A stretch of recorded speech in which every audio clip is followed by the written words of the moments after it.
Acredita, acredita. Gauss nosso que estás no céu, junto ao Fischer, perdoar e achar causalidade em todas as nossas correlações. Os box plots nossos de cada dia nos dai hoje e que identifique os outliers para que possamos eliminá-los. Amém.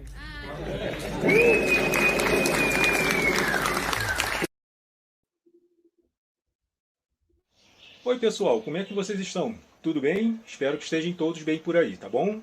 Eu sou o Wagner, sou físico e estou participando da comunidade Statidados a convite do professor Thiago Marques. Tá? Foi um convite muito elegante da parte dele comigo e é uma comunidade muito bacana, que tem uma energia muito boa entre todos os membros desta comunidade. Tá? Lá todos os membros da comunidade, a gente troca informações técnicas e científicas um com o outro e também ajudamos um ao outro com as nossas experiências profissionais de cada um. Né? A comunidade também tem um curso de estatística com programação em R muito bacana, né? Onde dá para todos fazerem o curso, que vai desde o nível básico, intermediário até o avançado. E é um curso que está sempre recebendo atualizações e novas aulas do professor Thiago Marques. Quem puder participar da comunidade, participem, que vocês não vão se arrepender e vai ajudar muito, muito mesmo na vida profissional de vocês todos, tá bom? Um grande abraço para vocês e tudo de bom, hein? Tchau, tchau.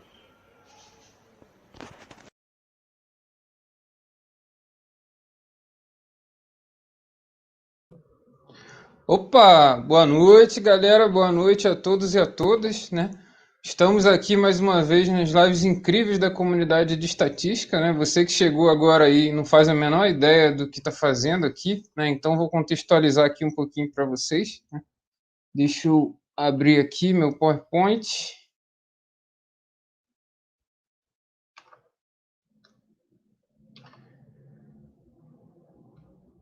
Bom, como a gente já falou aí, né, a gente está aqui na Lives Incríveis da Comunidade de Estatística, né, que é um projeto, né, que começou lá na minha comunidade de estatística, que é um grande ecossistema aí de aprendizagem estatística, né. Lá convidamos profissionais, né, para fazer lives acerca de assuntos, né, muito interessantes, né, que faziam muito sentido para os nossos alunos, né. Só que esse conteúdo, né, ele foi se acumulando lá dentro, né, e ficou muito fechado, né, e acabou que isso ajudou muitas pessoas, né, e a gente quis, né, trazer aqui também, né, pro Statidados, né, que é um local aí para apaixonados por estatística, ciência de dados, ciências setoriais, pesquisa operacional, marketing analytics, né, tudo nesse universo de ciência de dados, tá? A gente trabalha aqui, tá? Então, a gente tem hoje mais de 500 vídeos, né? Tem mais de 25 mil inscritos no canal hoje, né? Mais de 100 professores colaboradores no Brasil e no mundo, né? Temos alguns apoiadores financeiros aí que nos ajudam a fazer o tráfego pago, a manter site, né? Que tudo isso é bastante caro, né? Temos alguns voluntários também que nos ajudam aí a planejar o conteúdo, fazer os banners, a logo aqui do canal, né? E temos hoje, ó, Machine Learning, Web Scraping, Blockchain, Estatística, Big Data, Chatbots, Scala, Hadoop, Python, IoT, R, Marketing Analytics, Deep Learning, Análise de sentimento, tudo que você imaginar, né, nessa seara aí de Marketing Analytics, Estatística, Ciência de Dados, né, a gente tem aqui dentro, tá? Caso você ache aí algum tema que não tem aqui dentro, né, manda aí uma sugestão para a gente, né, nas nossas redes sociais, ó, tem o Facebook, o Instagram, né, LinkedIn, o YouTube, né?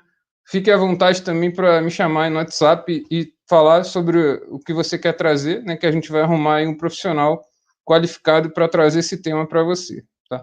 Então, sem mais delongas, né? Hoje é um dia aqui bastante especial para mim, né, que os profissionais que vêm aqui hoje, né, são muito importantes assim para a minha carreira, né, sobretudo na parte de Marketing Analytics, né, que eu descobri, né, o Marketing Analytics por meio deles, né, e hoje também atuo na área também lecionando, né, então realmente é muito, muito prazeroso, né, não só porque eles também são grandes amigos e nos ajudam muito lá na comunidade de estatística também, né. Então, vou chamar aqui, né, o grande professor Marco Severo e a grande mestra Lilian Carvalho, né? O Marco Severo, ele é pós-doutorando na USP e doutor em administração pela UNB, né, professor e pesquisador na Universidade Federal de Goiás e professor visitante no India Institute of Technology Gandhinagar e ITGN, né, na área de Marketing Analytics, né, coordena o grupo de ensino, pesquisa e extensão em Marketing Analytics e Machine Learning, né, e a grande professora Lilian Carvalho, ela é doutora em Marketing pela Fundação Getúlio Vargas, né, FGV ESP, selecionada pela NASA como cientista de dados para o programa Datanaut no outono de 2018. Descobriu que lá eles usam Excel, hein? Coordenadora do Centro de Estudos em Marketing Digital da EASP-FGV CMD, tá? Então, vou chamá-los aqui, né? Por gentileza, vem para cá, grande mestre Severo, grande mestra Lilian. Opa, uma satisfação enorme, hein? Sejam muito bem-vindos. Opa, que maravilha. Salve, salve, boa noite, Tiago, boa noite, Lilian, é um prazer. Vocês já são sócios, né? Já vieram aqui mais uma vez, né? Já estão cansados de pedir música no Fantástico aí. Mas a comunidade é muito boa mesmo. Toda vez que eu tenho alguma dúvida, algum problema, quero conversar, vou lá. É muito boa a comunidade que você montou, Tiago. Parabéns. Opa, mesmo. Que maravilha, muito legal. Olha aí, já temos aqui os nossos alunos, ó, o mestre Wagner aí, que apareceu no nosso vídeo aí de depoimento. Massa demais. Olha aí, professor Euclides, né, professor de estatística da ESPM. O sarrafo subiu aí, hein? Olha aí. Sérgio Batista. Olha aí, o professor Marcos Severo aí, com Vejo Marketing e tudo aí, se multiplicando. E o Lucas aqui também, maravilha. Tá com problemas lá de tempestades, né? A professora Lilian também tá passando uma tempestade aí na Oceania, né? Tá o frio da moleste aqui em São Paulo, viu? Pelo amor de Deus. Muito bom, sensacional. Bom, então hoje, galera, o tema aqui, né, é boas práticas em pesquisa científica, né, que são exímios pesquisadores que aqui estão conosco, né? Então, vamos ser cavalheiros, né? Então, vou pedir primeiro para a mestra Lilian aí falar um pouco, né, da sua visão acerca de boas práticas da pesquisa científica. Então, fica à vontade aí para a galera se apresentar humildemente e falar sobre esse tema maravilhoso aí. Obrigada, Tiago. Vou compartilhar a tela aqui. Opa, por favor. Espera aí, aqui. Depois eu deixo com o Tiago o link para os slides, tá? Para vocês acompanharem aqui também. Perfeito, okay? Vou subir lá no blog. Beleza, fechou. Então, olha só, essa live, só para dar o preâmbulo aqui da história, surgiu de uma... Não foi uma discussão, né? Mas foi uma conversa que eu e o Marcos... que eu e o Marcos tivemos no LinkedIn do Marcos, né? Ele tinha feito um post sobre como publicar... Não era como publicar, ele estava compartilhando, porque ele compartilha bastante artigos, e eu sigo bastante os artigos que ele posta, são muito interessantes, falando de como... publicar. Era um editorial que isso os editores estavam convidando, tipo, os autores a publicarem lá. Isso, e aí falava, por exemplo, de como publicar um artigo, não de alto impacto, mas um artigo que tenha um bom ranqueamento, que seja bem aceito pelos editores, o que você tem que fazer, né?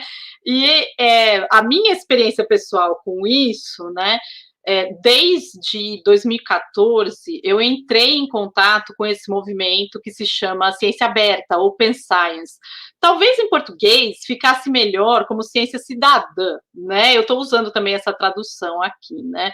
E eu queria falar um pouquinho disso e um pouco da minha visão sobre esse assunto, porque vocês vão ver que eu sou bem crítica ao modelo de publicação que existe hoje na academia. E isso não é uma crítica à academia brasileira ou academia de marketing, ok? É uma crítica à academia, ao processo de como se faz ciência no mundo inteiro, em qualquer área do conhecimento, inclusive física, tá? Então, tem muita gente da ciência aberta de física também trabalhando para que as práticas se tornem mais abertas, ok?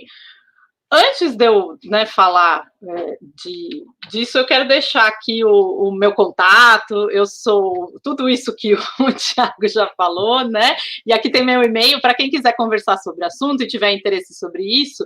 Eu tenho muita vontade de colocar esse tema a mais forte dentro da academia brasileira. Eu já falei com várias pessoas dentro da ANPAD também, para a gente tentar colocar isso dentro da ANPAD, que é a Academia de Administração no Brasil, tá ok? Bom, opa, trocou aqui, mas eu quero falar da primeira coisa. Não sei se alguém aqui já ouviu falar disso, né, de p-hacking e hacking. Você fala disso nas aulas, Thiago? Não cheguei a comentar ainda sobre o p-hacking, não, né? Não? Mas realmente Eu falo. é algo que pode acontecer, né? Não só na academia, como no mercado também, né? Você Sim. tentar buscar uma validação, né, por meio de tentativas frustradas ali, vamos dizer assim, né? De você tentar achar um p-valor padronizado pela sociedade científica como um todo, né? Vamos dizer assim, né? Que não é bem o caso, né? Não. A ideia depende do negócio também, né? Eu queria colocar isso aqui porque, falando numa visão bem pessoal, tá? Eu entrei, e isso não é uma crítica aos meus professores, adoro todos, foram ótimos, né? Eu mesmo se eu não tivesse entrado em contato com esse mundo pelas redes sociais, e foi pelas redes sociais que eu conheci esse movimento, não foi em nenhuma aula, nem aqui, nem no Canadá, nem nos Estados Unidos, nem na NASA, tá? Foi mesmo fuçando nas redes sociais e seguindo as pessoas que querem alcançar uma ciência mais cidadã, né?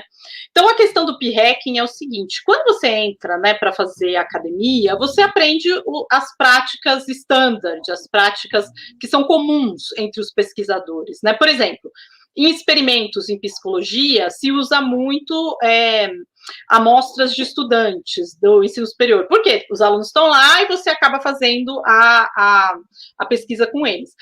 Esse tipo de crítica já existe há muito tempo, porque a amostra de estudantes universitários não é representativa da população como um todo, concorda? Eles são mais ricos, né? Normalmente tem, isso não é só do Brasil, eles têm uma renda superior à média da população em todos os países do mundo, né? E outras características porque são uma amostra enviesada. Mas tem outras práticas que são muito comuns que as pessoas não conhecem ou não sabem que são p-hacking, né? Então, por exemplo, quando a gente vai fazer um estudo e tem as suas variáveis independentes e dependentes, e você coloca, ao invés de uma só, várias variáveis dependentes, para que a manipulação ou a causa que você está tentando investigar possa ser, mesmo que não dê certo com uma, vai dar certo com alguma delas. Vou dar um exemplo.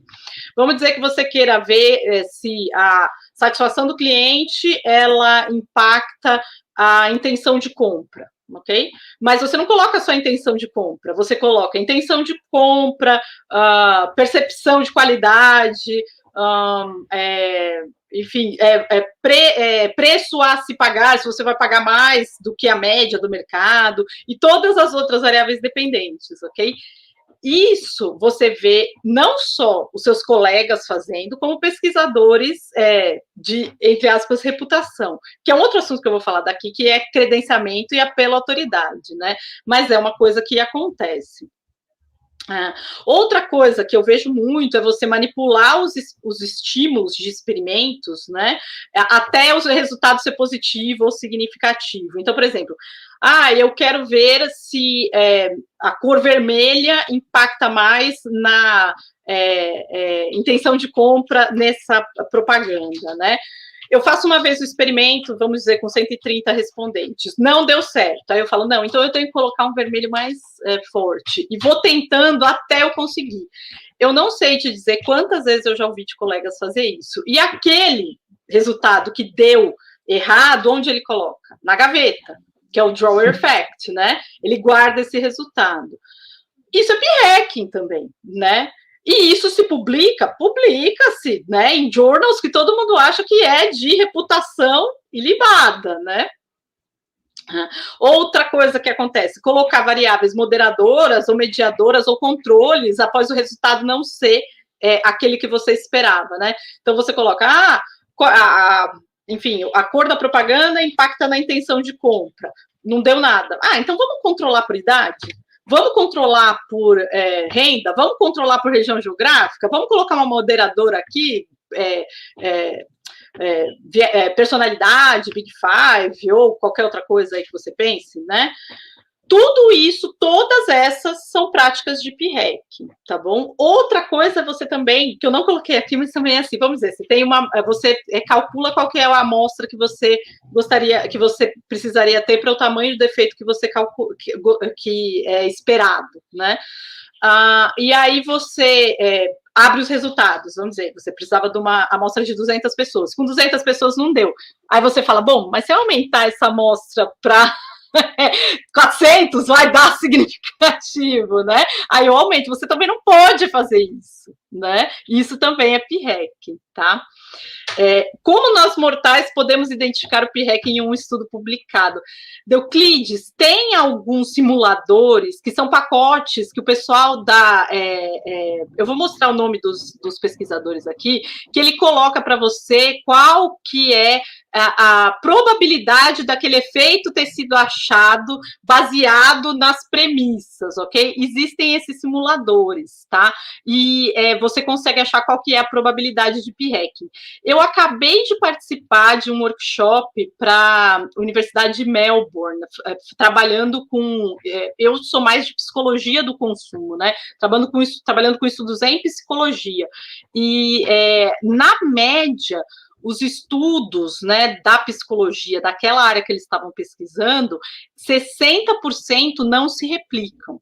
Essa é outra coisa que uma ciência que fosse ética robusta deveria ter. A gente deveria, quando existe um estudo, buscar replicá-lo em outra população, em outra situação, ou igualzinho, ok? Para ver se ele se replica, para ver se acontece aquilo de novo.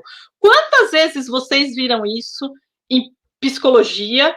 Psicologia, né, já é uma que está bem estipulado que não tem uma base sólida. Eu fico imaginando o que é isso em marketing e administração, né? Eu imagino que, assim, deve ser maior o percentual, nada se replica, tá?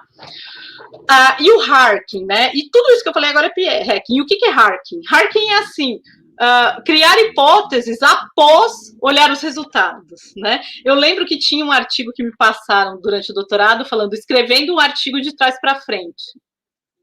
E na época eu não achei nada demais, porque eu tinha acabado de entrar no doutorado. Como é que se escreve um artigo de trás para frente? Só olhando o resultado e falando qual é a teoria que cai nesse resultado? Qual é a hipótese que eu devo fazer para esse resultado? E você vai escrevendo tudo de trás para frente. Essa porcaria está publicada aí, né?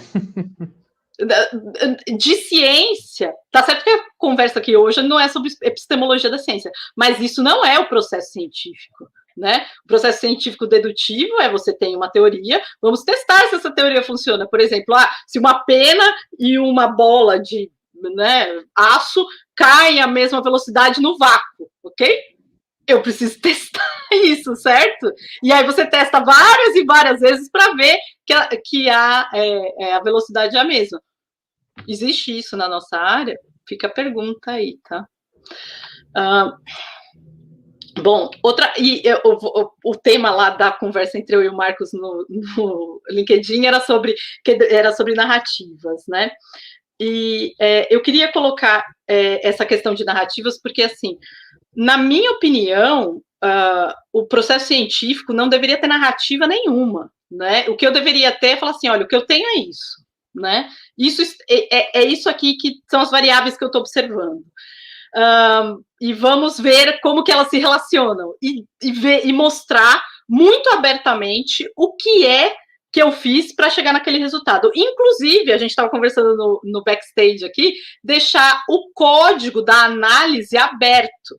Os dados têm que ser publicados, eles têm que estar num repositório de um third party, ele não pode estar guardado na minha HD, ok? Ele tem que estar aberto para qualquer pessoa que pegar aqueles dados, ver se ela chega na mesma conclusão, né? Porque outra pessoa analisando aqueles dados pode chegar num resultado completamente diferente, tá? E a questão também do credencialismo, porque a academia, de um jeito geral, né, ela se baseia em journals que têm um fator de impacto alto, certo? E aí isso vira uma obsessão dos acadêmicos. Em qual você publicou? Qual artigo? Né? Para quem conhece o Qualiscapes, A1, A2, né? Mas tem outras listas por aí que a gente conhece. Em administração, por exemplo, tem a lista BS, né? Mas uma ciência bem feita é uma ciência que está publicada em journals de alto impacto? É essa questão, né? É isso, né? Isso é pela autoridade, isso é uma falácia lógica, ok? E isso só infla os resultados positivos, porque a maioria, se você for fazer uma distribuição dos resultados, né? Você tem uma distribuição assintótica, onde você acha os artigos têm muito mais resultado positivo do que resultado negativo, ok? O que já mostra de antemão que o que está lá não pode ser real, ou seja, se replicar no mundo real, né? Saiu, acho que faz 2 semanas, uma lista das teorias e dos estudos hype, super famosos, que não replicam e que vocês podem, assim, jogar no lixo. Aquilo ali não serve para nada, né? Por exemplo, em psicologia, o experimento da prisão de Stanford. Alguns experimentos, eu coloquei Milgram ali, mas são 2 coisas diferentes. Os experimentos de Milgram, será que eles se replicam? Quando você vai olhar como Milgram fez os estudos, nem tudo ali se replica. Efeito Dunning-Kruger, que todo mundo fala aí, né, daquele cara que não tem conhecimento e fala como se fosse, não replica, tá? Inteligências múltiplas, não existem inteligências múltiplas, joga esse resultado no lixo.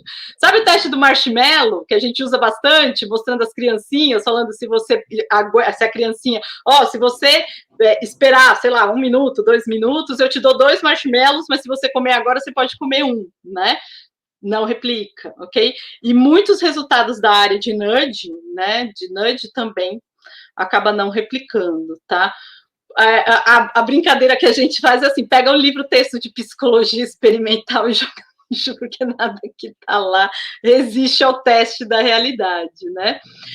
E esses journals, né, e os próprios editores desses journals, eles pedem assim, eu quero um resultado novo, interessante, contra-intuitivo. Peraí, isso aqui é jornalismo ou é ciência, né? Eu quero uma coisa nova, eu quero uma coisa sexy, né? Eu tenho que... O resultado é o resultado. Se é negativo, se é significante ou não significante, positivo ou negativo, ele deveria ser publicado, certo? Ele deveria aparecer na literatura. E se busca essa questão de, nossa, eu quero uma coisa assim que seja lida, ok? Então, esse credencialismo, essa busca por journals de alto impacto, ela não faz bem para a ciência, não é para mim, não é para minha carreira, não estou dizendo isso, tá? Eu estou dizendo assim, por um todo, e olha a preocupação, onde vai isso mais. A ciência, no mundo inteiro, ela é financiada com dinheiro público. As pessoas estão pagando com dinheiro dos impostos, dos cidadãos, né? A gente não deveria estar mais preocupado com a verdade do que com o impacto, né, dessas pesquisas? Fica aí a reflexão para vocês. Legal. Antes disso, mestre, a gente teve aqui uma pergunta aqui do Vitor Pina. Ele falou: o processo científico é descritivo e não narrativo, correto? Concordo, Vitor, deveria, né? Aí ele falou também, a ciência implica em open source, adorei. Sim, open source total, inclusive do código. E aí, o que as pessoas dizem também é que você deveria simular quais são os resultados que você iria obter com a análise que você iria fazer, ok? Então, vamos dizer, aqui eu vou rodar uma regressão, certo? Deixa o código pronto e quando você for rodar, vierem os resultados, você só aperta o botão e roda o código, né? Não é para você falar assim, agora aqui eu vou colocar, vou fazer uma análise de correlação para ver o que dá com o quê, para ver o que eu faço. Acho que agora eu vou fazer uma equação estrutural, porque a regressão não deu certo. Pô! O professor Kleber também deu a opinião dele aqui, essa é a verdade em todas as áreas, não se consegue replicar muitas pesquisas nem utilizando a própria tabela do artigo. E quando a tabela é disponibilizada, muitas variáveis são ocultas. Sim.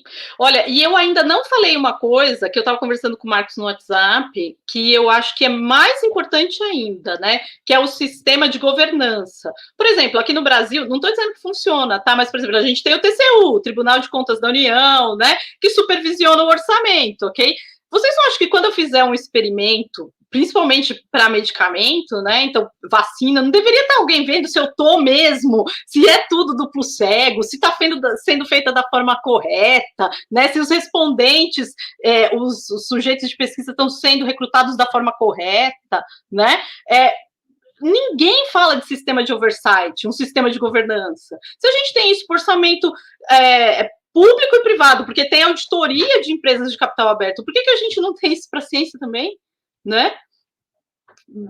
Fica a pergunta, porque cientista é diferente, cientista não faz nada errado, cientista não corta corners, né, em inglês, que a gente faz, não fura fila, a gente vê pelos resultados que não replica que isso é humano, é da humanidade, não é, né, do meu ou seu, e não é da academia brasileira, nem da americana, nem da europeia, do mundo inteiro.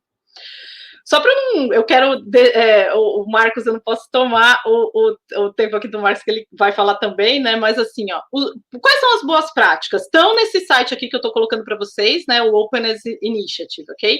Os dados devem estar disponíveis para o público. Disponíveis onde? Coloca esse dado lá no USF, por exemplo, eu vou dar o site, tem um Open Science Forum, né, que você joga, o repositório tem uma nuvem lá e você joga tudo lá, tá?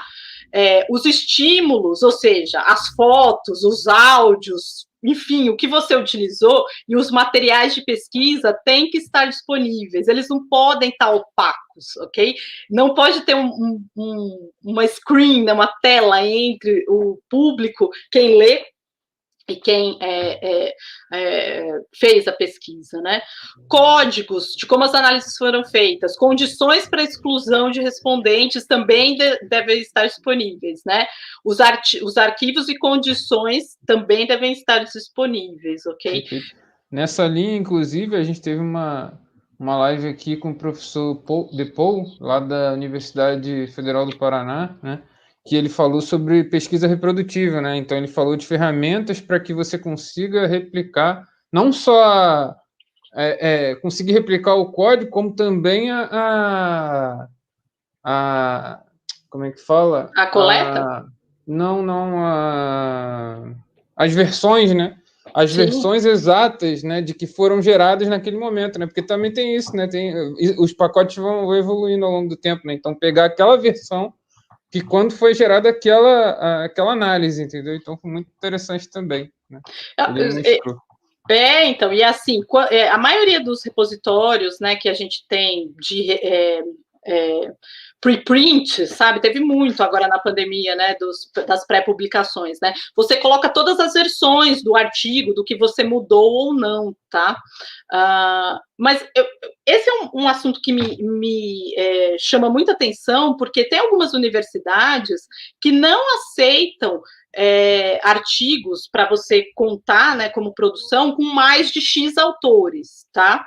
A questão é, quando você faz uma pesquisa, você faz pesquisa sozinho? Ou você... Porque eu acho que isso é uma coisa... Aí é totalmente viés meu, tá? De pesquisar diferenças entre sexo, masculino e feminino. Homens têm muito mais rapport, ou seja, eles buscam muito mais status, né? E aí a gente fica com aquele mito do gênio solitário. Então, por exemplo, a gente pensa em Einstein, Newton, né? O cara fez tudo sozinho. Cara, quando você vai fazer uma pesquisa, você usa o iniciação científica, aluno de mestrado, você tem o seu colaborador, às vezes você chama um estatístico, né, para te ajudar. Eu mesma chamo o pessoal da comunidade direto para tirar dúvidas, às vezes besta, né? Tem o gerente, a secretária. Por que não reconhecer todo mundo que participa do processo da pesquisa? A pesquisa não é algo que se faz sozinho. A gente precisa de vários laboratórios. Vocês lembram daquele filme, que é dos anos 90, que chama Contato, no qual eles mostram que os aliens vêm para a Terra e aí precisa de vários laboratórios astronômicos no mundo inteiro para conseguir se comunicar? É a mesma coisa, né? A gente não vai conseguir. Para eu provar que a bendita da vacina funciona e é eficaz em todas as situações, não precisou fazer vários estudos em todos os países do mundo? Né? Para eu dizer que tem diferença ou não tem diferença, ou que é igual ou não, eu preciso de replicação. né? Perfeito. E aqui está mostrando, né, quais são as atividades, né, que a gente deveria reconhecer como autores da pesquisa. Quem coletou, quem criou os estímulos, todos devem ser reconhecidos, para tirar também essa corrida desatada de, né, ficar buscando eu preciso de um artigo solo, né, para conseguir a promoção ou Para tenure. corroborar um pouco com isso que a professora Lilian falou, o Vitor falou aqui, ó, cheguei onde cheguei porque caminhei sob ombros de gigante, né? Citou aqui a frase do Newton, né?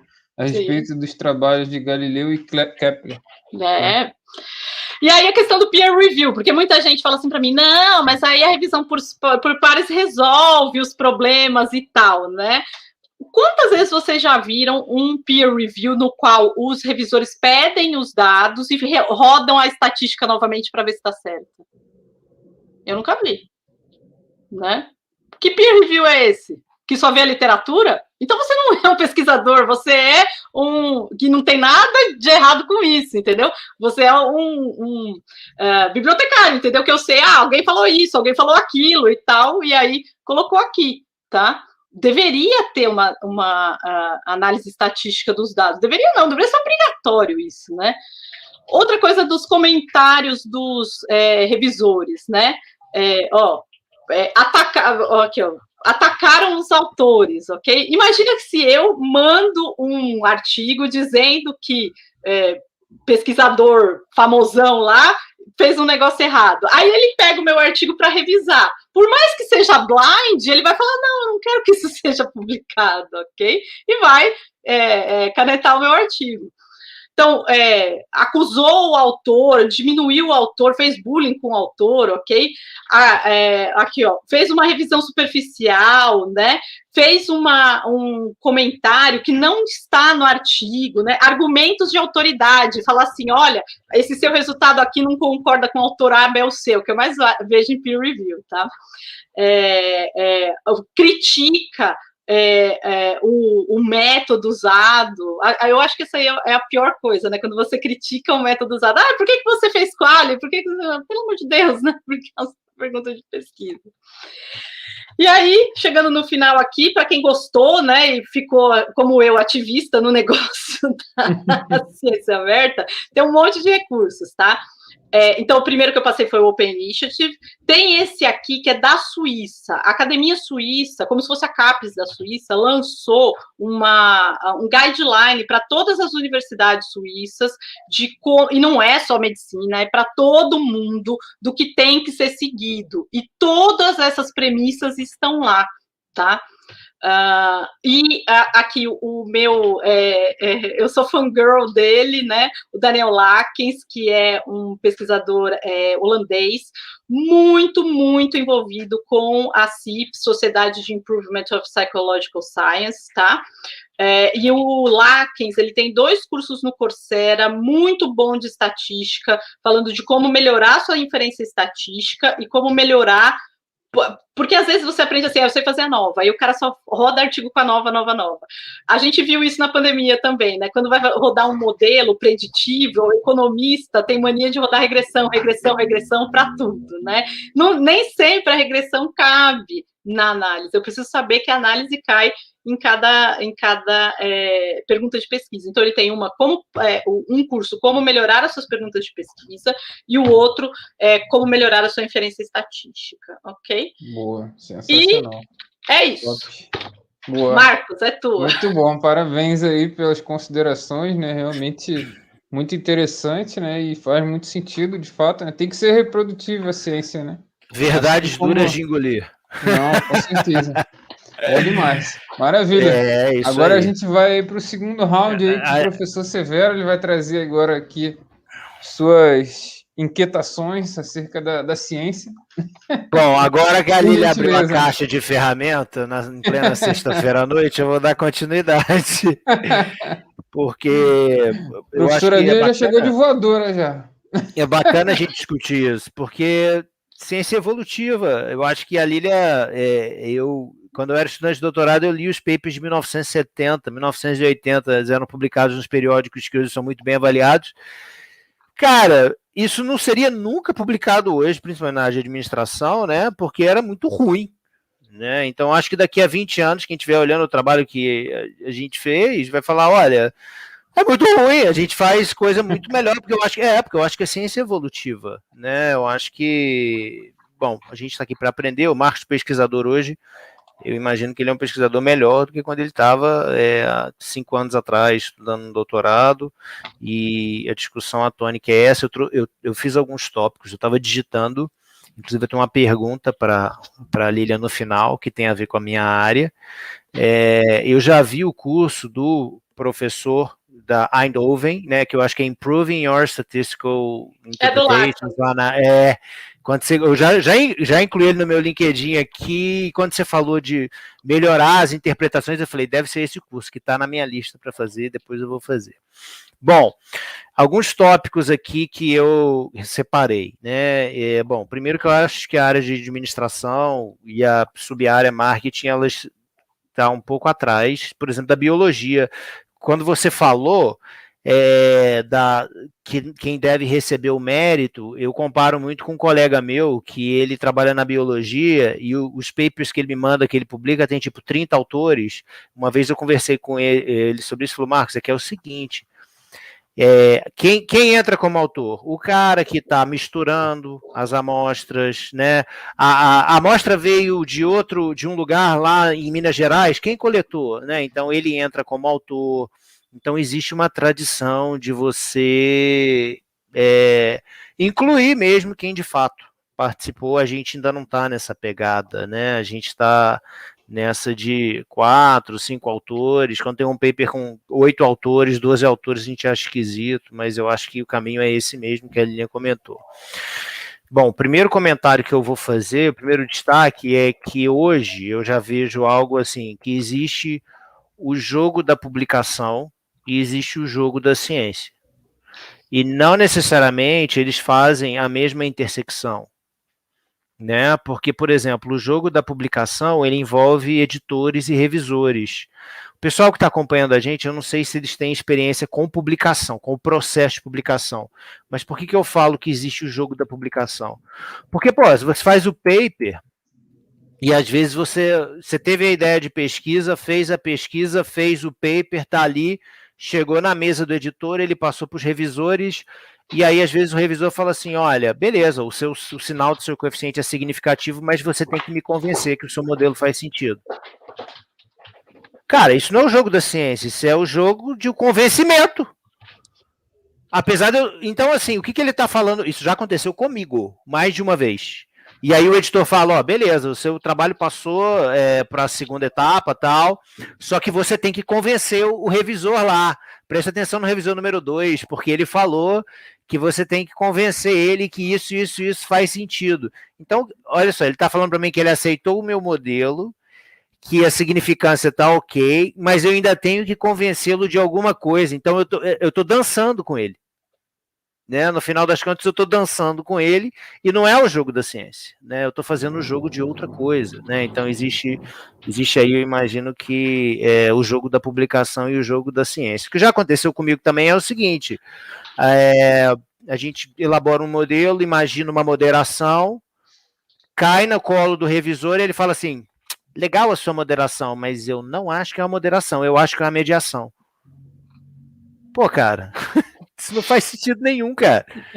Tipo, assim, a galera que está acompanhando, acho que é bom sintetizar o que é uma moderação e o que é uma mediação, e a Lilian me corrige aí, que eu estou destreinado, mas assim, a moderação é uma interação.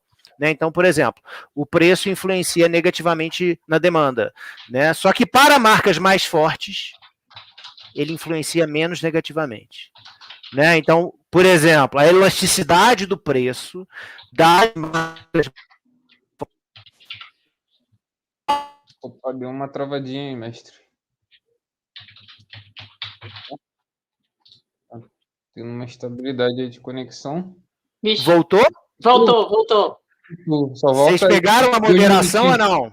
Volta 2 minutinhos aí, por gentileza. Eu estava falando sobre moderação e mediação. Moderação, aí começou a outra, aí travou. Então, às vezes tem a questão da moderação, mas vocês pegaram quando eu falei do revisor, né? Sim. Quando o revisor fala assim, olha, Então, assim, só para quem está acompanhando, o que é a moderação? Moderação é um efeito interativo entre as variáveis. Então, por exemplo, o preço influencia negativamente na demanda, mas para marcas fortes, ele influencia menos negativamente. Então, a marca forte é um moderador. Né? Quer dizer que a influência do preço é negativa, só que nas marcas mais fortes ela é menos negativa do que o normal. Né? Isso é um efeito moderador. Tá? O efeito mediador é um efeito mais interveniente. Né? Então, assim, o mediador, quando eu aprendi em sala de aula, é como se ele fosse assim, um fósforo, que ele acendesse algo para acontecer. Né? Então, assim, eu vou esquentar água para o café, né? E eu vou girar a boca do fogão. Se não tiver gás ali, né, quando eu colocar o fogo, não vai acender. Né? Então, o gás é como se fosse um mediador para o processo acontecer. São duas coisas diferentes, cara. Duas coisas diferentes. Então, quando eu estou propondo no meu modelo uma moderação e o revisor fala para mim, olha, eu acho que não é uma moderação, eu acho que é uma mediação, então testa aí e qualquer coisa você traz para mim o paper. Ele acabou de pegar o meu artigo, a minha pesquisa, ele jogou uma bomba no meio, que ele está fazendo um outro jogo que não é o jogo da ciência.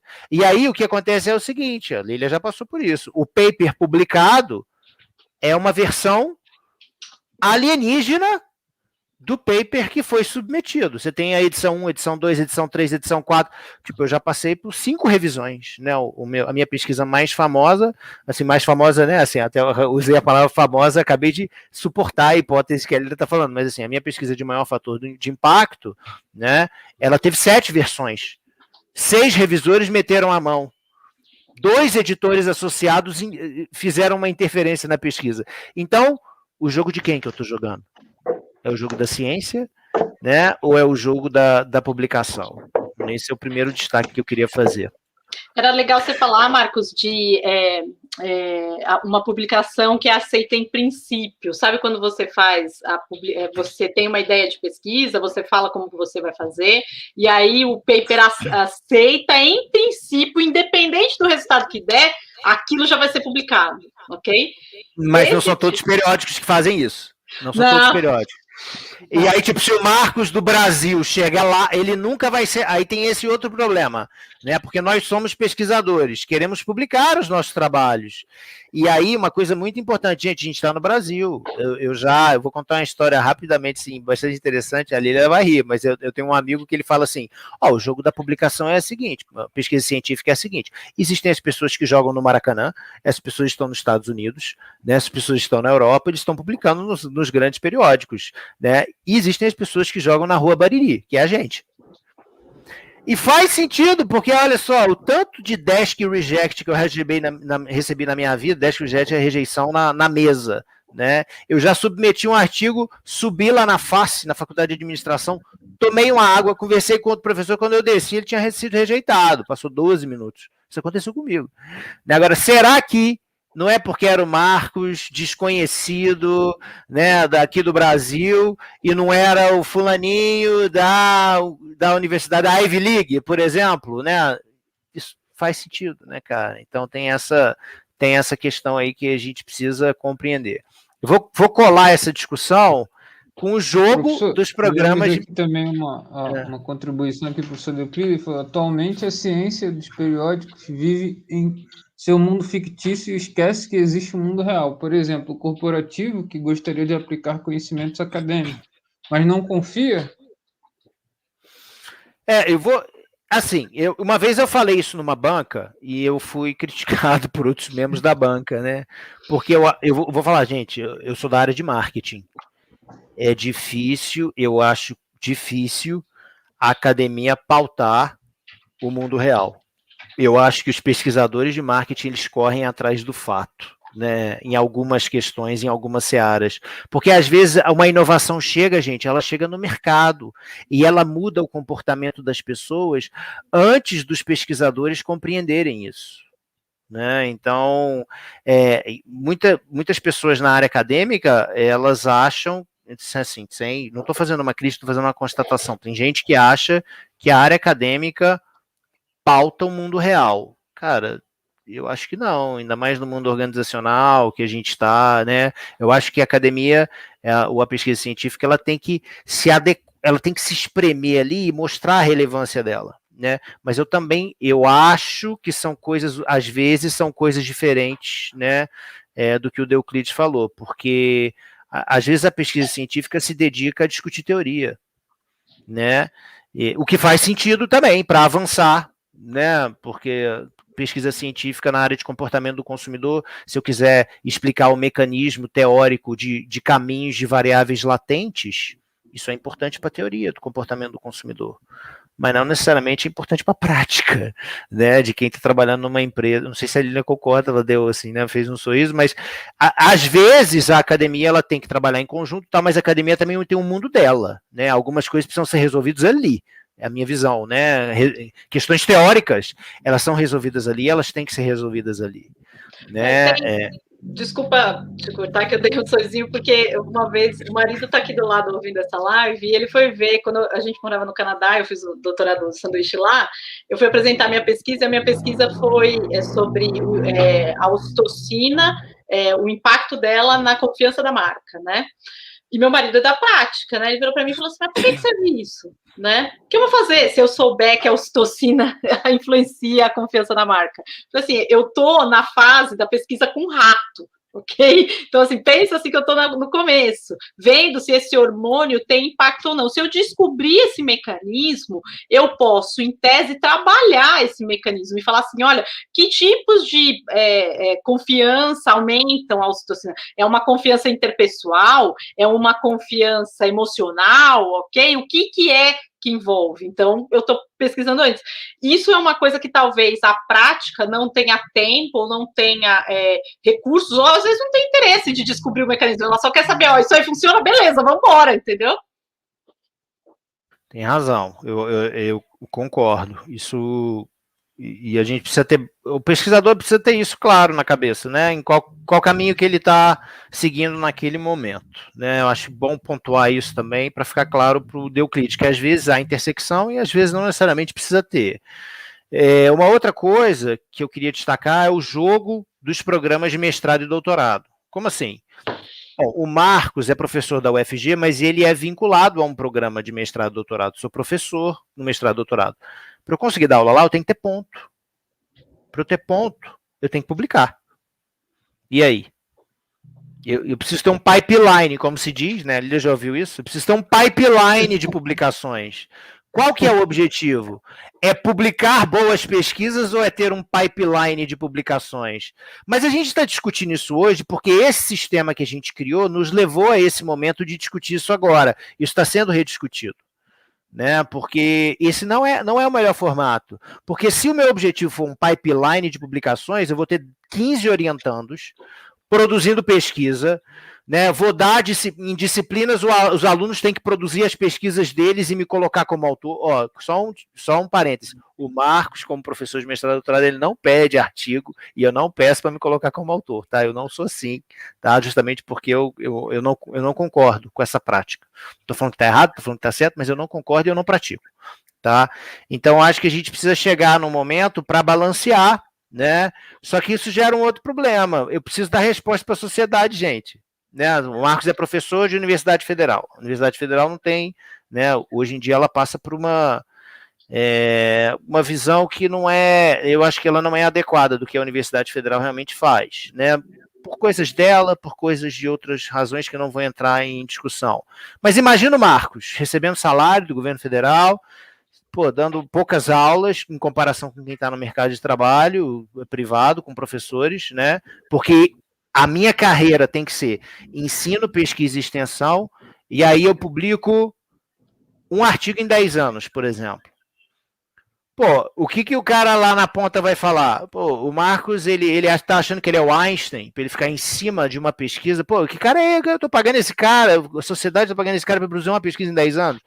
Eu não sei qual é o melhor modelo. Eu estou falando que esse é um desdobramento, é uma alternativa que gera um outro problema, né? Então, acho que essa é uma questão, né? Então, existe aí o jogo dos programas de mestrado e doutorado, porque se eu não publicar, eu não tenho ponto e eu não sou credenciado. Se eu não sou credenciado, eu não avanço na minha carreira, né, como pesquisador. Então, eu acho que vale a pena a gente pontuar isso, né? O final aqui concordou contigo. Bacana. Eu quero compartilhar uma tela que eu acho Por que favor. ela é bastante didática. Eu uso essa tela na minha disciplina, né, na primeira aula. Mandei. Só um segundo. E aí ela se refere ao seguinte, é um tópico que eu vou discutir, que é o seguinte: a variância ou variabilidade inerente da ciência. Eu acho que a gente tem que compreender isso também. Cadê? Compartilhamento de tela. O professor Knaub, ele faz um estudo no doutorado dele acerca de quantificar, né, essa produção científica, né? Ele falou, 95% de toda a produção científica é decorrente das instituições de ensino públicas. Né? Eu vou falar sobre isso daqui a pouco. Vocês estão vendo a minha tela? Ainda não. Ainda não, calma aí. Uai. Agora sim. Agora vai. Agora sim. Então, assim, esse paper aqui, eu não sei se você já leu, Lília, ele é sensacional, tá? Vários analistas, uma base de dados. É do Brian Nosek, né? O último autor aqui. Mostrando como variações transparentes afetam escolhas analíticas afetam resultados. O que eles fizeram? Eles pegaram 29 equipes de pesquisa que envolviam 61 analistas. Eles pegaram a mesma base de dados e entregaram para essas 29 equipes de pesquisa. Era uma base de dados se eu não me engano, da Premier League, a primeira divisão do campeonato inglês. E aí eles falaram, era a mesma base de dados e o mesmo problema de pesquisa. O problema de pesquisa que vocês têm que seguir é se há uma relação entre... porque eram sobre a base de dados de jogadores de futebol, né, da Premier League, e cartões amarelos e vermelhos e a cor, né, assim, a cor da pele desses jogadores, se eles eram negros ou eram brancos. E aí a pergunta de pesquisa é se havia uma maior propensão, se havia uma relação entre a cor do indivíduo e o cartão. Tipo assim, se indivíduos negros estavam mais propensos a receber um cartão vermelho. Essa era a pergunta de pesquisa, tá? Então, olha só, as abordagens analíticas variaram entre os times e os tamanhos dos efeitos variaram entre 0,89 e 2,93, com a mediana em 1,31, e em razões de chance, que é odds ratio, né? Então, ali significa que os efeitos variaram entre 0,89 e 2,93 em favor de indivíduos negros serem mais propensos a receberem cartão vermelho. 20 times, 69%, identificaram um relacionamento significativo e positivo entre a cor da pele, né? Enfim, e o fato do indivíduo receber cartão vermelho. E 9 equipes, 31%, não observaram um relacionamento significativo. Essas 29 diferentes análises usaram 21 combinações únicas de covariáveis. E aí, cara? Qual que é a liberdade?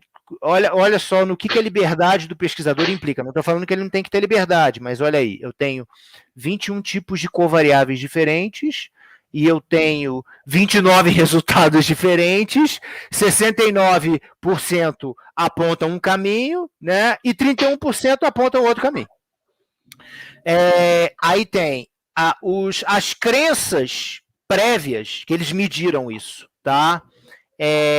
Nem as crenças prévias, nem o nível de expertise explicaram a variação nos resultados das análises, o que é bom. Tipo assim, né? Então, eles mediram essa variável, se a crença do pesquisador podia influenciar no resultado. Então, como não influenciaram, esse resultado aqui é meramente aleatório. Como assim aleatório? Ele vai depender da heterogeneidade dos grupos, né, de pesquisa. Então, alguns grupos sabem mais uma técnica do que a outra, o caminho vai mais para um lado do que o outro. Então, o que acontece aqui é o seguinte, isso aqui, ó, vocês estão vendo essa tela aqui, né, Thiago? Sim, estamos.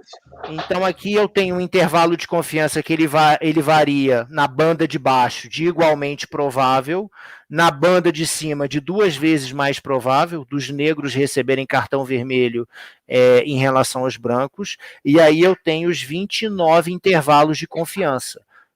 Aonde a bolinha é vermelha, é significativo a diferença entre os grupos. Aonde a bolinha é branca, Não há diferença entre os dois grupos. E aí justamente que eu identifico a variância entre os resultados, né? E aí o que acontece, né? Por isso que é importante você ter múltiplos estudos e talvez você registrar previamente, que é como diz a Lilian, né? Então talvez uma alternativa seria o cara pegar a base de dados e ele pré-registra. Ó, eu pretendo analisar isso e fazer isso dessa forma, né?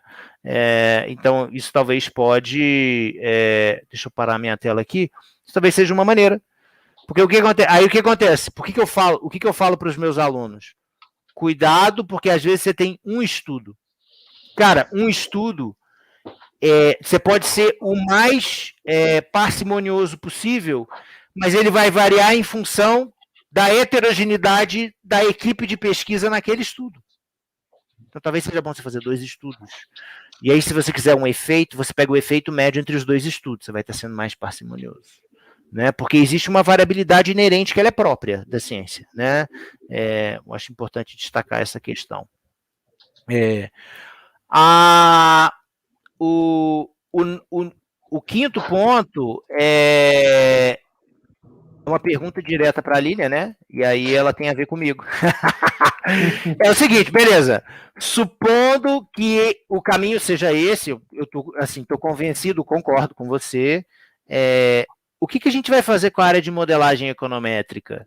E aí eu vou te falar, fazendo um contraponto com a minha experiência, né? Assim, como eu fui treinado, porque, graças a Deus, eu fui treinado. O meu orientador era da pesquisa experimental, da área comportamental, de comportamento do consumidor, e o meu supervisor de pós-doutorado, lá da Nova Zelândia, ele era da área de econometria, era um economista que roubaram para a área de marketing, e ele é bastante talentoso.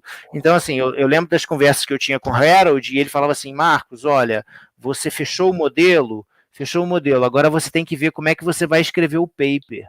Pô, eu achava ótimo ele falar isso, né? Pô, o cara publica no Marketing Science, no Journal of Marketing, ele é editor do Journal of Marketing, mas na hora que ele fala assim, agora você tem que ver como é que você tem, como é que você vai escrever o paper, abre um balãozinho assim na minha cabeça, né? Com tudo que a gente conversou agora e com o que eu venho observando. Não, cara, e a ciência? Cadê a ciência nisso aí? Porque, cara, resultado é resultado. Né? Ou é resultado, ou não é resultado, né? Então, se a gente for por outro caminho, a gente abre espaço para um monte de coisa, inclusive admitir o que não é ciência como sendo ciência e publicar em periódicos com alto fator de impacto.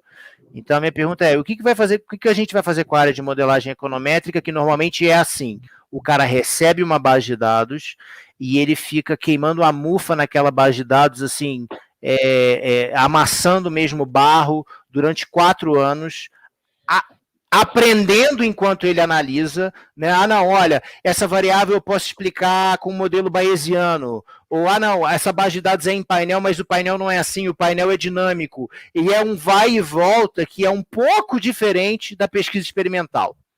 E eu não tenho resposta para essa pergunta, né? E aí, bom, essa aqui é a pergunta. Marcos, mas assim, a gente pode fazer papers que eles não são de lógica dedutiva, né? Eu mesmo já fiz experimento que eu não tinha hipótese a priori, sabe? Eu tenho um orientando no Canadá, por incrível que pareça, meu primeiro orientando de PhD não é brasileiro, é canadense, né? Porque a Academia Brasileira tem tanta regra para você entrar no programa de mestrado e doutorado que acaba que você, né, acaba conseguindo lá fora e não aqui, né? E a gente não colocou, porque assim, eu não tenho. A gente olha os resultados, as meta-análises não são claras, né? Eu não tenho como prever a direção do relacionamento. Então, eu vou falar assim: vamos fazer experimento para ver o que rola, ok? Qual é a hipótese? Não tem hipótese, não. Vamos ver o que acontece? Que é como você está falando daqueles papers dos anos 70, ou os papers dos anos 30. Se você pegar os papers dos anos 30, como os caras eram honestos quando ele fazia pesquisa. Tinha um paper que eu estava lendo falando assim, isso aqui aconteceu porque eu esqueci de tirar da geladeira, sabe? Umas coisas assim. E a penicilina foi descoberta dessa forma. Não foi, assim, deixa o negócio lá do lado de fora. Aconteceu isso, entendeu? Por que a gente não é sincero no que está falando, no que aconteceu? Será que a gente precisa pousar? E aí, de novo, eu vou falar de novo por causa do meu viés, tá? Isso é uma coisa muito masculina. Não estou falando nem de você, nem do Thiago, que vocês são caras muito abertos, né? Mas na pandemia, eu vi vários especialistas em epidemiologia falando: vai ter 5 milhões de mortos, vai ter 10 milhões, 100 milhões e não sei o quê. E um dia eu estava de madrugada muito estressada vendo o jornal e foi só uma mulher que eu vi e falei assim, gente, são muitas variáveis. Eu posso te colocar um range do que pode acontecer, o lower bound e o upper bound, sabe? Né? Mas eu realmente não sei, depende de muita coisa que vai acontecer. E isso, às vezes, eu sinto isso, tanto na aula quanto na consultoria, de falar assim, essa menina, né, ela fala que ela não sabe o que vai acontecer porque ela não sabe do que ela está falando, né, e não, é porque eu sei do que eu estou falando, é que eu não sei o que vai acontecer, né, então por que você não pega o paper? Eu entendo que deve ser porque o ethos da área, né, de modelagem, ele fala assim, não, olha só, a gente achou uma relação que a gente já tinha previsto que ia ser assim, entendeu? Vamos fazer um estudo aí, vamos testar qual que é. Você conhece o Nate Silver, não conhece? Do 538? Sim. Então, o cara do 538, o que ele mais faz é estudo exploratório, falando assim, vamos ver se esse modelo cabe? Será que esse modelo é melhor que esse? Né? E quando a gente está fazendo sérios projetos, não é assim que a gente faz? A gente fala assim, olha, esse modelo aqui está prevendo. Mas será que esse aqui prevê melhor? Vamos colocar um processo iterativo. E a questão de deixar a base aberta e da ciência cidadã não era para deixar para os outros acadêmicos, catedráticos, olhar a base. É para deixar a sociedade usar a base. Né? Aquele programa da NASA que eu fui é justamente porque a NASA produz mais dados do que é capaz de analisar, com ela e com todos os acadêmicos do mundo inteiro que analisam, né? Quantas fotos os telescópios estão gerando, né? O telescópio não é de ninguém, o telescópio é da sociedade, ok? E descobrir certas coisas tem que ser deixado. Eu conheci uma menina da Indonésia, que era astrofísica, que estava analisando aqueles dados, e ela morava na Indonésia, foi para os Estados Unidos para falar aquilo, descobriu corpos celestes e tal. Por que não é assim? Qual que é o problema de deixar isso? Ou a gente vai ser tipo Francis Crick e o outro lá, que jogaram a pesquisadora de lado porque queriam ganhar o prêmio Nobel da descoberta da dupla hélice de DNA. É esse tipo de gênio que a gente está gerando nessa questão, né?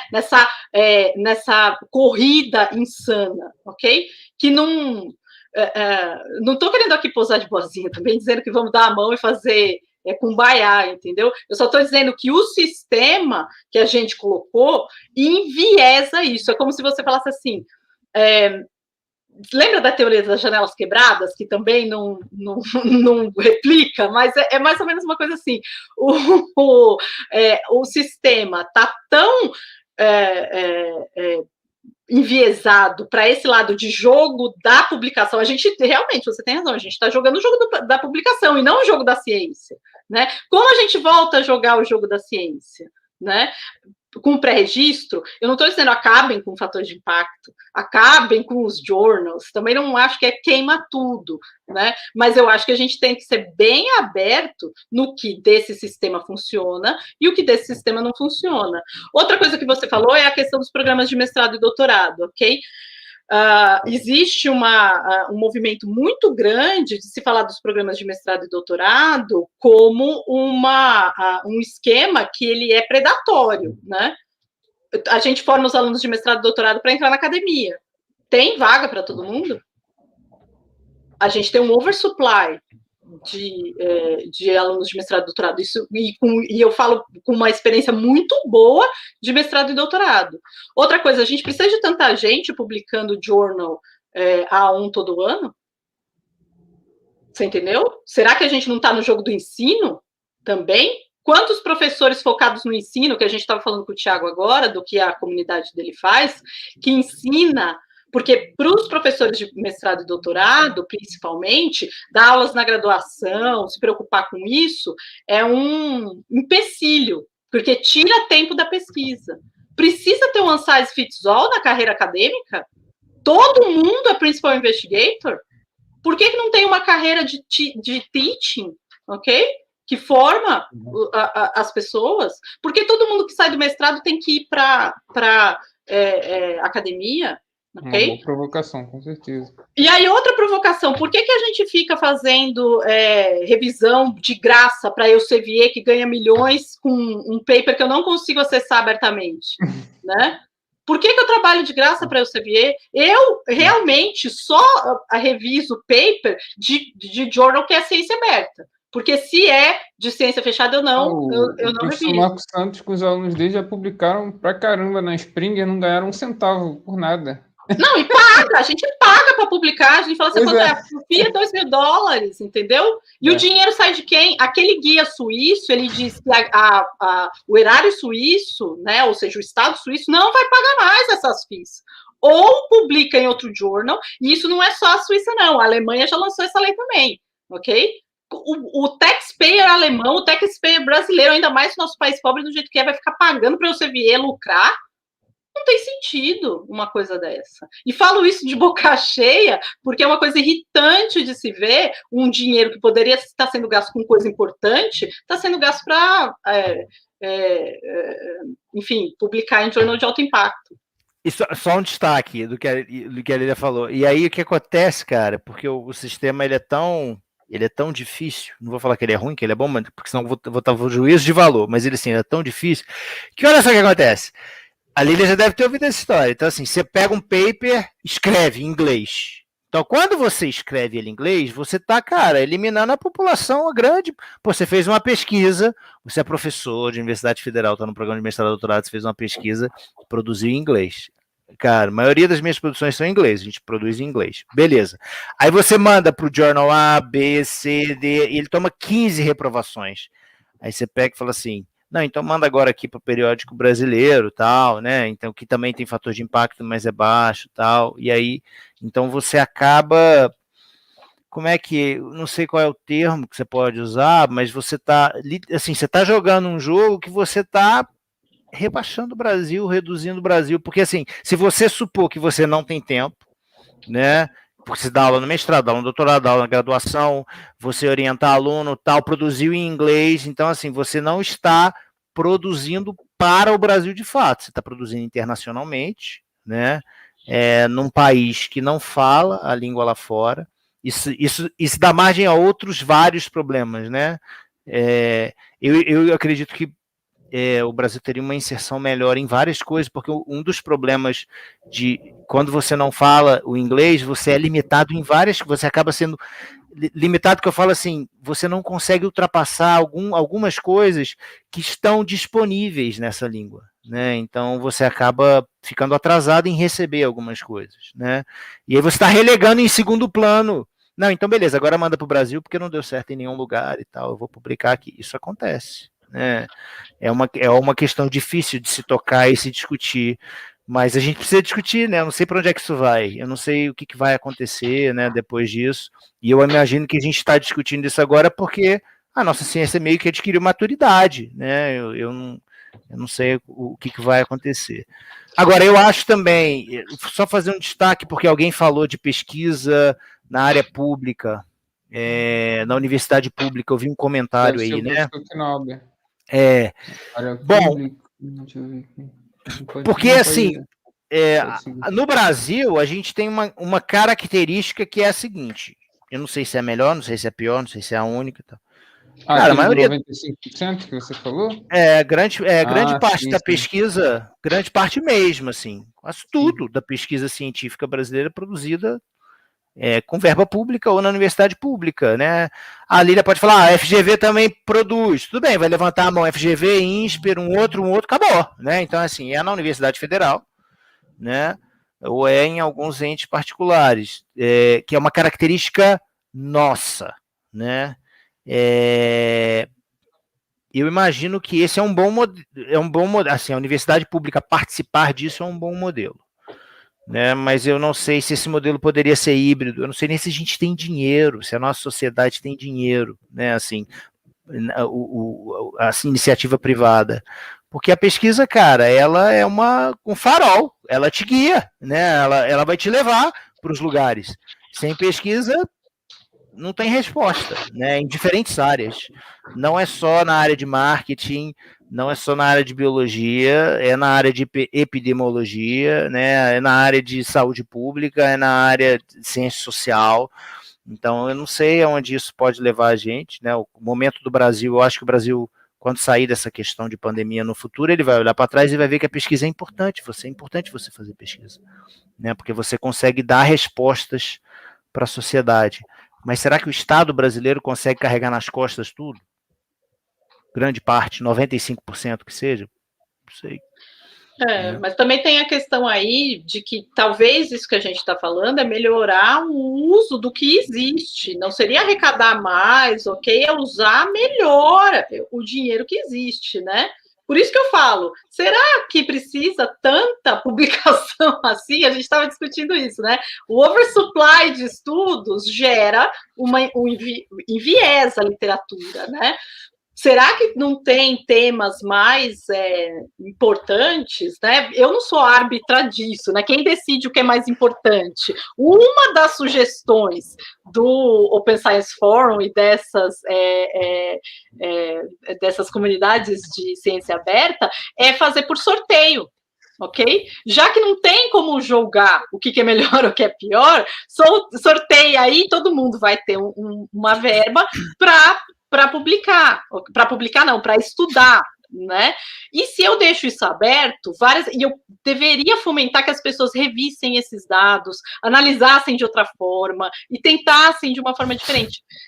Eu não sou epidemiologista, gente, de forma nenhuma, mas eu li um artigo sobre a tecnologia das vacinas de mRNA, dizendo que a equipe da pesquisadora que descobriu o mecanismo, ela quase que não conseguiu ficar na academia, porque ela não conseguia replicar lá a molécula, né? Até que a BioNTech, que era uma startup, a contratou, a levou para lá, e quando veio a pandemia, a tecnologia já estava pronta, e aí veio a injeção de dinheiro para aquilo, entendeu? Para aquela startup que tinha sido adquirida pela Pfizer, ok? Mas que a academia não recebeu bem o estudo dela, ela sempre foi vista como uma pária, ela sabe aquela pessoa que está pesquisando uma coisa e fala assim, não, o hype agora é tal coisa, não, ela está pesquisando um negócio aí que já passou, entendeu? Show de bola. A gente teve uma pergunta aqui, ó, também, foi um tópico que já surgiu anteriormente, ó, por que a ciência contemporânea é toda centrada no positivismo? Por incrível que pareça, vemos que os experimentos foram desenhados, design experimental, para trazer a resposta que se deseja obter. Né? A mestra Lina tinha falado, né, sobre experimento, esse... né? Assim, eu acho que pelo menos a minha visão, né, de epistemologia da ciência é que existem duas, né, grandes ontologias, a realista e a relativista, né? A realista, ela propõe que, mesmo que eu não enxergue, né, os seres humanos têm os sentidos deles, eu não enxergue o mundo do jeito que ele é, o que eu meço é uma aproximação muito boa do que realmente existe no mundo. E a gente vai analisar isso. O positivismo e o pós-positivismo não são as únicas visões epistemológicas dentro do realismo, tá bom? Eu nem me meto a falar de relativismo porque não é a minha área, não é a minha ontologia, ok? Mas falando como uma pessoa que faz bastante experimento, né? A coisa que eu menos acho é o que procurei no meu experimento, tá? E eu acho que é por isso que eu tenho muita dificuldade de publicar os meus estudos, tá? Porque como eu não fico tweakando, coletando de novo, até achar o que eu quero, né? Eu acabo que, enfim, porque eu sempre venho um revisor que fala, e se você pesquisasse isso, que se você pesquisasse aquilo, se eu pesquisasse isso ou aquilo, não ia ser isso aí, eu posso adicionar, né? E aí ele fala assim, então tira esse estudo tal. Não vou tirar estudo nenhum, isso é PIREC, entendeu? Não vou tirar o estudo A, B, apresentam 2 ou 3 ou 4, não posso, ok? Então, por isso que eu vou de novo no pré-registro por princípio. Fez o registro da pesquisa, você achou interessante, isso aí é um negócio que eu deveria fazer? Beleza, você aceitou, o que deu, cara, e você vai publicar. Entendeu? Problema seu.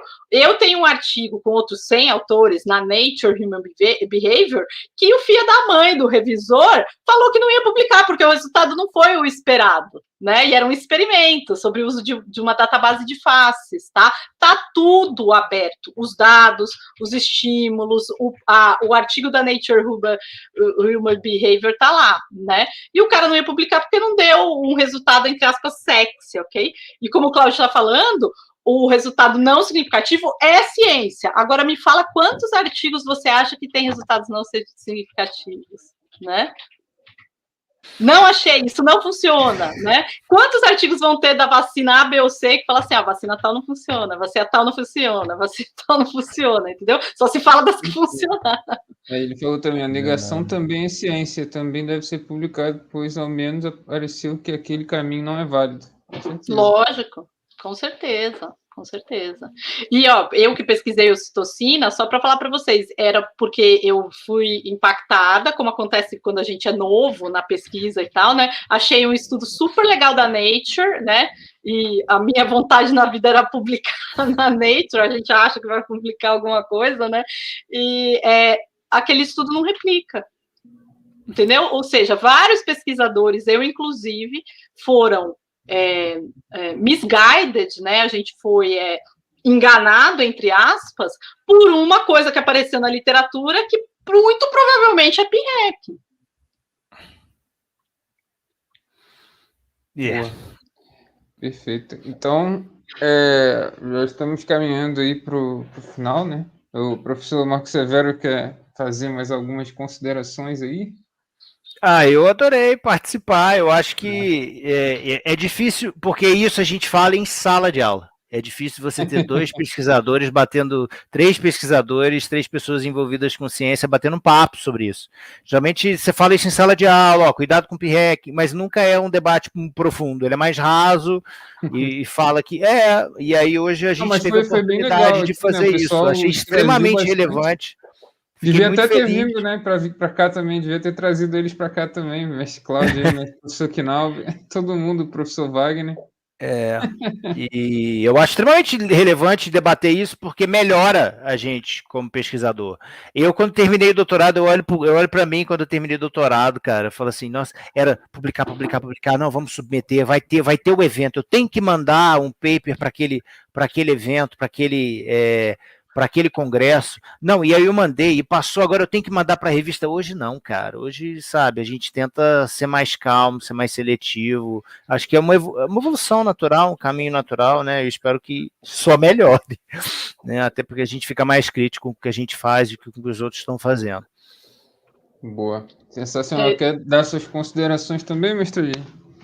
Acho que é isso que o Marcos falou. Espero que o pessoal da academia, que principalmente da nossa, Marcos, esteja ouvindo e se interessem aí em falar, por exemplo, comigo, com o Marcos ou com outras pessoas da área, para a gente começar a difundir essa ideia na academia brasileira também, né? A gente não precisa copiar o que há de pior na academia americana, porque a gente meio que se baseia nos americanos, né? A gente não precisa fazer isso. Então, eu acho que isso é interessante. Gostaria muito de ter uma iniciativa dessa aqui, um Open Science Initiative Brasil. Eu sei que tem na Psico, principalmente o pessoal da Federal do Rio Grande do Norte. Eu também conheci muita gente lá envolvida com isso, né?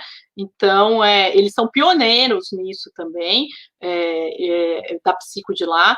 Acho que é muito, muito bom ver isso se disseminando aqui. Fica aberto aí meu e-mail, tudo para quem quiser falar do assunto e tal. E essa aula aqui também vai para minhas aulas de mestrado. Vou falar pré-work, assistam a live do Site Dados. Muito bom. Vou mandar para os meus alunos, assim que estiver disponível, eu vou mandar para eles, falar, participei de um bate-papo super interessante para estudantes, para pesquisadores e iniciantes aí, até porque a gente forma pesquisadores para serem melhores do que a gente, eu acho que é isso, né? Então, assim, eu quero que os meus alunos estejam num nível melhor do que eu estava quando eu era aluno na situação deles, né? Então, Da acho que hora essa que é a demais. ideia. E um prazer enorme sempre participar com o Thiago e com a Bom Lília, demais. assim, graças a Deus, batendo um papo aí super... Com vocês dois, alto cara, nível. não tem como. Acho que é até enterro, né? Melhor chamar vocês dois, porque, pô, vocês Mas animam até ó, o vamos enterro, fazer cara. assim, ó. Quando acabar esse negócio aí, a gente tem que marcar um congresso da Vai ser Statdados lá no Vamos Rio. fazer um stand-up verdade. marketing analytics aí, com o professor Severo e com a professora Lília. Mas tem que ser no Rio, nada aqui em São Paulo, nesse frio horroroso, não. Tem que ser no Rio, minha cidade, meu lugar preferido no mundo, Rio de Janeiro. Boa. Muito bom. Só para não ser injusto aqui com o mestre Wagner, que tinha falado 2 comentários aqui que eu não falei, ó. P-hacking é um conceito bem moderno em algumas áreas de pesquisa do meio acadêmico, né? E ele falou também da visão dele na física. Nas áreas da física, em um artigo científico, os dados são discutidos, analisados e concluídos como que é esperado a expressão de incerteza. Wagner, Show de da bola. física, eu li um livro da Sabine Hofstadter, não sei se você conhece, ela fala justamente dos problemas, não de p-hacking nada da física, mas da over-theorization da física. Ela tem um canal no YouTube, Sabine Hofstadter, e ela tem um livro chamado Lost in Math. Muito bom, sigam ela. Ela é heroína minha também. Boa. Olha aí, a galera tá rasgando elogio aqui. O mestre Kleber Knauber também, ó, marca outro encontro desse. Mestre Knauber é desse. Se botar ele aqui, vai ter que botar um monte de legenda de pi aí, porque vai sair um monte de coisa aí que que a gente não pode divulgar aqui. Bom, então alguém aí do NLP já faz aí, ó. O Knauber coloca, o negócio já sai o pi aqui, ó. Não, as discussões são bastante calorosas aí com o professor Knauber. Ele colabora muito lá também com a comunidade de estatística, é muito da hora. Boa. E show de bola. Bom, então, cara, só agradecimento, né? Vocês se disponibilizarem aí para vir aqui no Statdados, compartilhar um pouco aí do conhecimento enorme, né, gigantesco que vocês têm, né, acerca do tema. E, pô, vocês que são referências aí para mim, profissional, né? Comecei aí, estava conversando aqui nos bastidores, né? Falando que eu conheci o Marketing Analytics por meio da professora Lília, né? A gente marcou um call lá no LinkedIn, né? Aí conversei com ela, pô, fiquei sabendo dessa área maravilhosa que ainda estava sendo pouco explorada, né? Que eu realmente não conhecia, né? Aí depois conheci vários profissionais muito bons também na área, que é o professor Severo, né, referência aí da aula na Índia de Marketing Analytics, né, tem o professor Bray também veio aqui falar, né, é do MIT, se não me engano, e outros profissionais, tem o professor Limonge também, né, lá da UFG também, sensacional, então são expoentes aí na área de Marketing Analytics, né, e é um grande orgulho aqui, prazer tê-los aqui conosco, né, voltem sempre, né, vocês são aí de casa, já são sócios, né, então, maravilha. E obrigado aí mais uma vez o pessoal, né? Vou deixar, então, mais alguns recados para vocês. Primeiro, adicionem aí o professor Severo e a professora Lilian, né? Eles são bastante atuantes nas redes, né?